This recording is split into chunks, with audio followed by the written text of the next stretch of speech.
So we're going to study the story from the book of Judges. It is from the last three chapters of the book of Judges. So from the Judges chapter 19, 20, and 21.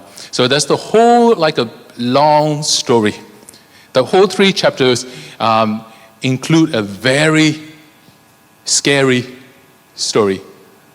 To be honest, sometimes I feel like that story shouldn't be in the Bible. It is a horror. It is not beautiful. So this is not the fiction, yeah? This is the actual story. This is the story, this is the real life story that happens. And it's the story about God's people. It's not the story about any other nations. It's the story about Israel. It's a story about like 12 tribes of Israel. God's chosen people. God's favored people. It's the story about these 12 tribes. And it's the story about the civil war of the 12 tribes. And that story includes a lot of lessons that we could learn from today. There's one Levi person, and he got married. He got married to a woman. And the woman, I don't know what happens. They had a fight or something. His wife went away and stayed with her father. So left him, went away, and stayed with her father in a different village.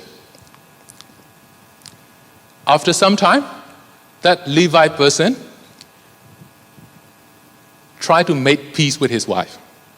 He followed her to his father-in-law's house in that village, and he made peace with his wife. And the wife finally agreed to come back with him. He was supposed to leave early in the morning so that he could make it back to his hometown. But what happened is that it got a bit delayed again because his father-in-law said, "Oh, don't go just yet. We will have breakfast. We will have lunch." So he only left his father-in-law's house at around lunchtime, let's say. So what happened is that because of the distance between two villages, it's about a day trip. So he couldn't make it all the way back to his hometown. And he has to stay the night at a stranger's town.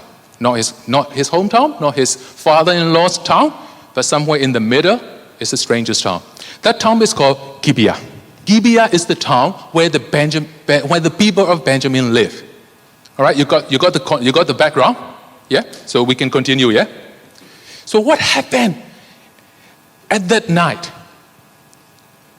So he was in a host house, and he was staying inside the house, and people of Gibeah on the door, and they asked him to come up because they want to have sex with him. So you heard this story before, isn't it? Where did you hear this similar story before? Sodom and Gomorrah. Right? They don't want his wife. They want him. So they were asking for him. They were banging at the door. And give us the man.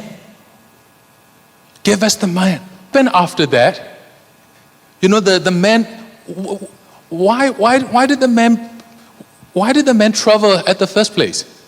To bring his wife home. Because, I don't know, because he loved her. I don't know. At least he made peace with her and he wants to bring her home. You know what he did? He seized her. When like strangers are banging at the door, he seized her and threw her out of the house. And then told the man that you can have her. You can do whatever you want to her. Instead of protecting his wife.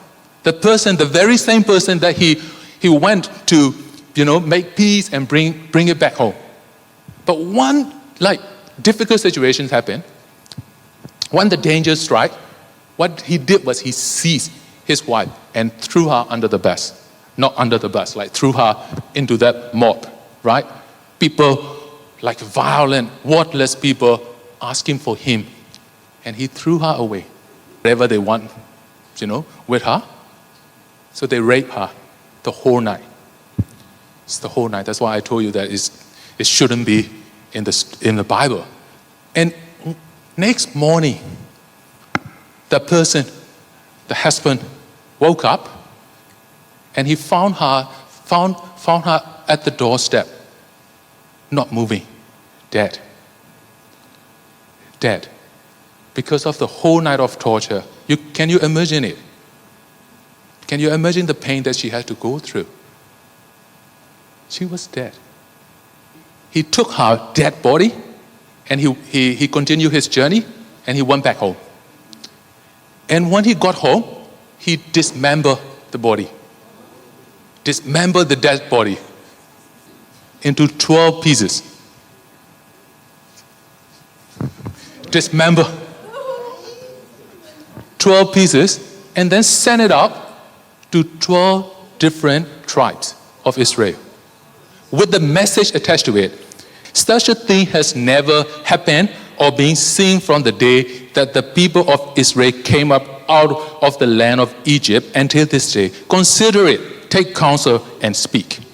So he dismembered the dead body into 12 pieces, sent it out to 12 different tribes with this message. His message was, come see, this is how bad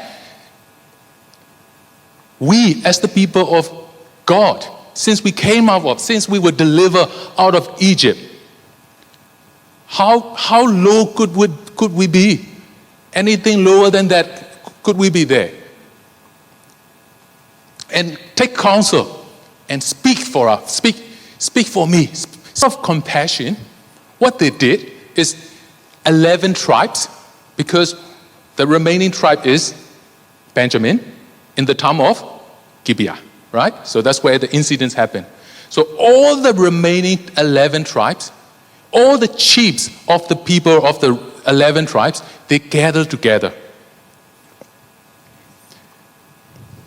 And they assembled the army of 40,000 soldiers from 11 different tribes. They assembled a big army of 400,000 soldiers to go to the town of Gibeah and ask for justice. They asked for the man who committed the sin. Whoever was responsible for it, give us the man. We want justice. But the people of Gibeah, it might not be the Benjamin people, but the Benjamin people live in Gibeah. But the Benjamin people, they don't give up these criminals. They protect them instead. So what happened is that now the civil war happened. So 11 tribes, apart from Benjamin of Israel, 400,000 people are going to fight against Benjamin tribe. And the Benjamin tribe try to gather. They scratch up whatever they can, from their tribe. And they came up with 26,000 soldiers. So Benjamin tribe has 26,000 soldiers. All the remaining 11 tribes has 400,000 soldiers. So you can see the difference. And they went for war. The first 2 days, Benjamin tribes, they won because that was their home ground. And Benjamin tribe, they have people who are very skillful in using weapons. So they won the first two days of battle. But on the third day, the 11 tribes, they changed the strategy. They used the trick. And they won finally. They won the war. Do you know what 11 tribes, all these 400,000 people, do you know what they did? Men of Israel turned back against the people of Benjamin. That's okay, I will read. And struck them with the edge of the sword. The city, man and beast, and all that they found, and all the towns that they found, they set on fire. So they essentially committed genocide. They killed everyone from Benjamin tribe. Everyone, the whole town. Everyone. No one left behind. They killed all men, women. They killed all the beasts, like the livestock, whatever their property, and they set on fire. They killed everyone. And at that time, during the battle, on the third day of the battle, 600 Benjamin soldiers were hiding under the rock of Rimmon. So only 600 people survived because they were hiding under the rock during the battle. Remember this number, yeah? This is important. So everyone from in the town of Gibeah, they're dead now. They killed everyone. No one left. Only 600 people survived because they were hiding, because they know that they were killing everyone. They were hiding under the rock for 4 months. They were in hiding for 4 months. And only 600 of those Benjamin people survived. It's a scary story, isn't it? They took the justice to their own hands, right?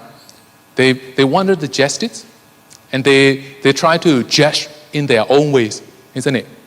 And they make matters worse. Like, after all these killings and all that, after all these, they felt very sorry. Because it's always been 12 tribes. It's always been 12 tribes. It's not 11 tribes. Now they are left with 11. One tribe, Benjamin tribe, has gone into extinction. Like, no more Benjamin tribes. No one left. And then they felt quite sorry about that. Because they were supposed to be 12. They have already killed their brothers. And no one left. So they were quite devastated at the time. To make it worse, at the peak of all this drama, all the 11 tribes, all the chiefs, all the people, they saw that they will never ever give their daughters in marriage to a Benjamin person. That's what they saw. Now, only 600 Benjamins survive. And they cannot populate anymore because they already saw that they are not going to give their daughters to any Benjamin. And it's not reversible. So they already made the promise before God. Did God ask them to promise it? No. But did they do it? Yes. But can it be reversed? At least they think it is not reversible. So what happened is that only 600 Benjamin people left, and they cannot, only men left. There's no wife. They cannot populate anymore because they already took the oath that they are not going to give their daughters to any Benjamin's person. To look for the loopholes of their oath. And they found out that they are like people from certain place. They didn't attend the oath. They didn't attend the ceremony of when they saw that they're not going to give their daughters to marriage. So there were one town. It's the people from the Jabesh Gilead.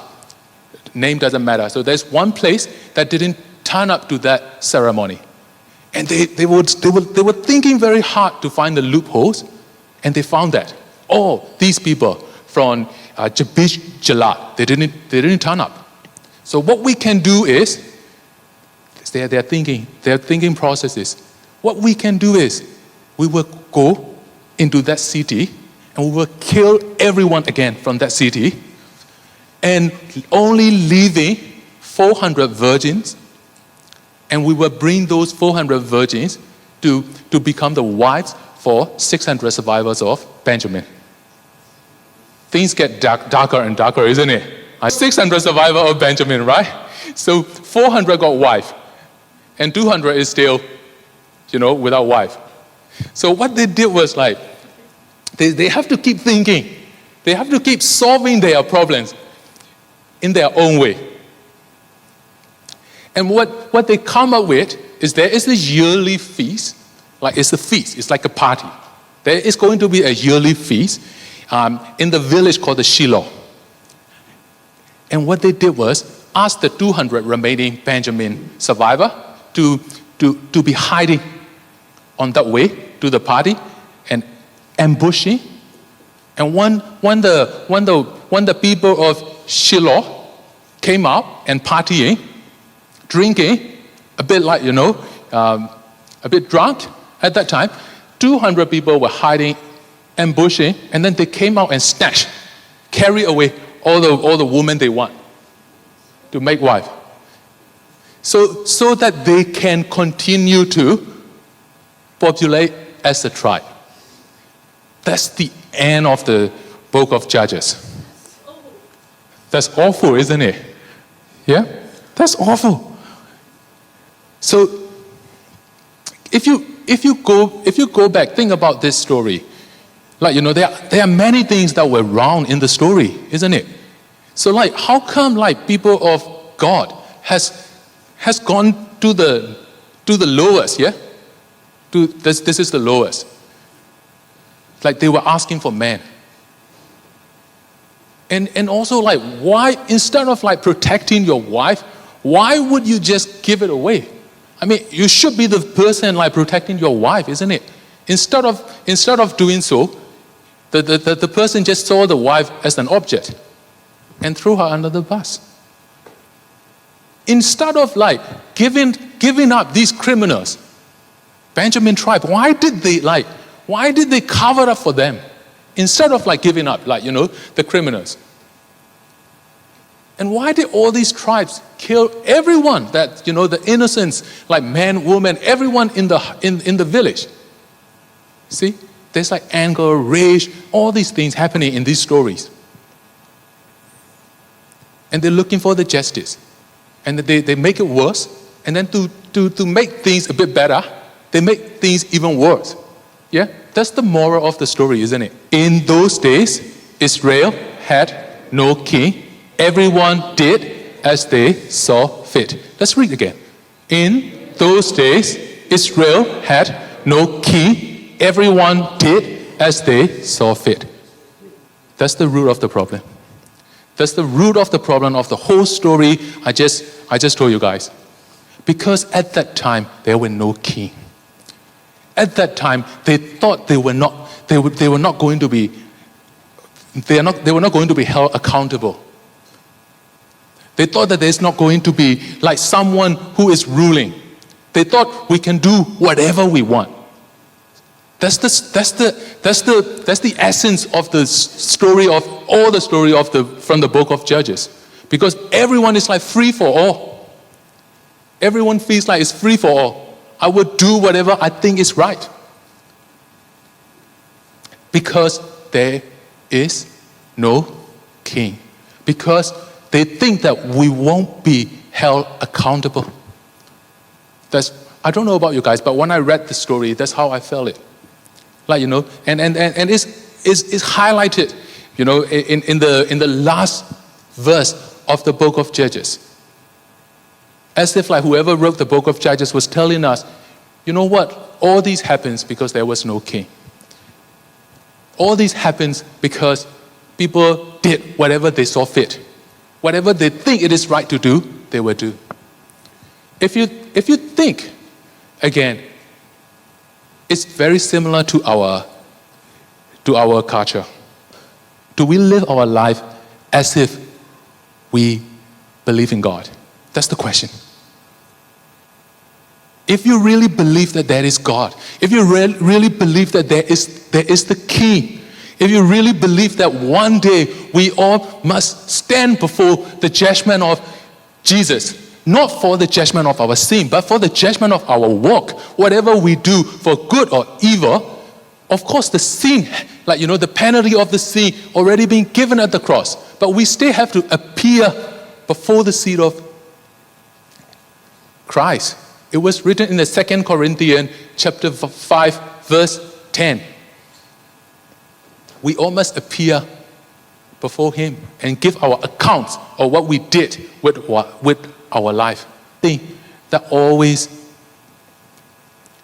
important to me is worship is equal to God awareness. Worship is equal to God awareness. Being aware of God is what worship is. Garden of Eden, there is no mention of worship. There is no worship back in the garden. Why? Because there's no need to worship. Because they are together, they are in oneness with God. They can see God face to face. They don't worship. At that time, worship is not doing. In Genesis, before the fall, before the sin entered the world, back in the Eden, worship is not doing, worship is being. Worship is being in oneness together with God at the time. Then with sin. is that sin separates you from God. Focus on ourselves. We just look at what we can do, what we cannot do. We just look at what I want to do, what I don't want to do. It's all about self-awareness. And worship essentially is the reversal of that process. Ephesians chapter 2, verse 10 to 11, it says that, so that at the name of Jesus, every knee shall bow in heaven and on earth and under the earth, and every tongue confess that Jesus Christ is Lord. There will come a time that not Christians, not believers, everyone, every knee, every tongue, they have to confess that Jesus Christ is the Lord. There will come a time, because when Jesus comes back at the second coming with full glory of Jesus, people has to confess at that time. There will be no choice at that time. But for us, by choice, we can live a life. There is a king for me. There is a king for me. I have to give my accounts back to the king. I'm not going to do whatever I think it is right. I will just live a life that is pleasing to God. I think that's the question that we have to ask. I'm going to live my life as if, there's no king. I can do whatever I think is right. Or I'm going to live a life that shows people that there is a king. And I'm living my life for him. So that's the question. Because of sin, we were separated from God. But what Jesus did at the cross, the veil was torn from the top to the bottom. Because there is not going to be any more separations. We can be back to the oneness with God. We can be back to the Eden. We can be back to full of God awareness. So my message today is, how can we be accountable before the King? To me, it's by being aware that there is God, increasing the God awareness, which in a sense is a worship, which in a sense is like going back to the oneness with God, going back to what Jesus did on the cross for us when he said it is finished, so that we can be back with God, back to the original.